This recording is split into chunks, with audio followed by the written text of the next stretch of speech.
O'zbek Tayson haqida 100 ta fakt. Qani ketdik. Ismi Jasurbek, familiyasi Jo'rayev. 1999-yilda tug'ilgan. Qashqadaryoning 7tom tumanidan. Bo'yi 1.68, vazni 72 kg. Hozirda 26 yoshda. Millati o'zbek, lekin o'zbeklar tan olishni istamaydi. Albatta hazil. Rus tilini bilmaydi. 18 yoshidan sport bilan shug'ullanishni boshlagan. O'zini Taysonning o'g'li deb hisoblaydi. 2022-yildan videolar chiqara boshlagan. Saturn bilan internet orqali tanishishgan. Odilxonga vizov tashlagan, lekin jangda yutqazib qo'ygan. Tishlarini sindirib qo'ygan. Registon choyxonasini reklama qilib chiqqan. Reklamada ovqatni tushirib yuborgan. 100 mingta layk uchun 500 ta отжимания qilgan. Pulsizlik tufayli Moskvaga borishga majbur bo'lgan. O'zini aytishi bo'yicha 1 million so'm pulini Bobur akasi ishlatib yuborgan. Mitti Vayn ham Tayson haqida video ishlagan va bu video uchun Tayson Mittimini Octagon ligaga chaqirgan. Registon choyxonasi Taysonga iPhone 15 Pro Max sovg'a qilgan. Motivatsiya berishni yaxshi ko'radi. Bo'y bo'lib ketsa, kino olishni rejalashtirgan. Trenirovkadan keyin tuxum yeyishni yaxshi ko'radi. Sardor Gangster bilan TikTokda tanishib qolishgan. Tayson bilan Odilxonning jangini Sardor Gangster tashkillashtirgan. Sardor Taysonga sponsorlik qilishini aytgan, lekin buni hype uchun aytgan.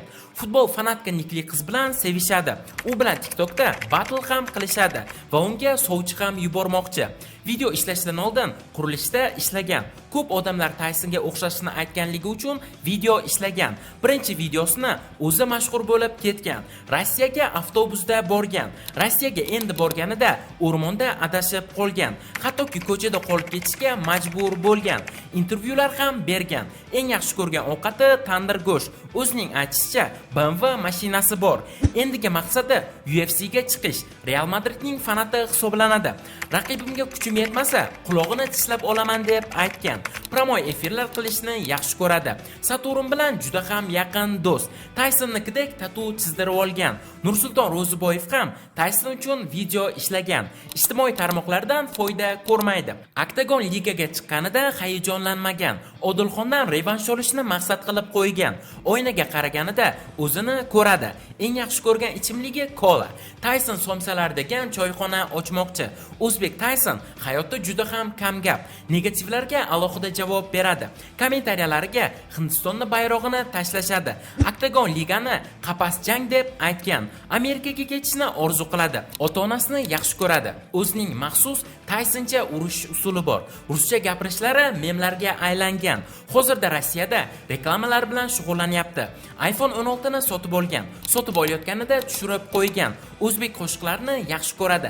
Kommentariyasiga 300 mingta Hindiston bayrog'ini tashlashgan. Damasni legenda deb aytgan. Husanovga omad tilagan. Hindistonga bormoqchi bo'lgan. Trenirovkalarni videoga olib qo'yishni yaxshi ko'radi. Van Dam degan bloger ham Taysonga vizov tashlagan. Hattoki soch stilini ham Taysonga o'xshatib olgan. Avtobusda yurishni yaxshi ko'radi. Oyog'idan travma olgan. Tayson meni oyog'imga keladi deb aytgan. Odamlarni ro'za tutishga motivatsiya bergan. 2 yilda o'zgarib ketishini aytgan. Tandir go'sht yemagan odam emas deb hisoblaydi. Kommentariyalardagi odamlarning tug'ilgan kuni bilan tabriklagan. Tayson laqabi bo'lishidan oldin Boyka laqabi bo'lgan. Tayson laqabi o'ziga yoqmagan. Yunkani qo'shiqlarini yaxshi ko'radi. Saturn uchun yig'lagan. Odilxon Taysonni hayotiga havas qiladi. Doim saqich chaynab yuradi. Erka Bulandan kuchliman deb aytgan. Instagramida deyarli 100 ming obunachisi bor va 151 ta post joylagan. Kallanga suv bilan uraman degan memi mashhur bo'lib ketgan. Hojatxona qog'oziga dastxat yozib bergan. Soldat qilib qo'ydi degan gapi trend bo'lib ketgan. Bruce Leening gaplarini ham aytib turadi. Taysonning keyingi jangi 19-aprelda bo'ladi. Saturn bilan hech qachon urush qilmasligini aytgan. Tayson talaba bo'ldi. Tushida ham Hind bayroqlarini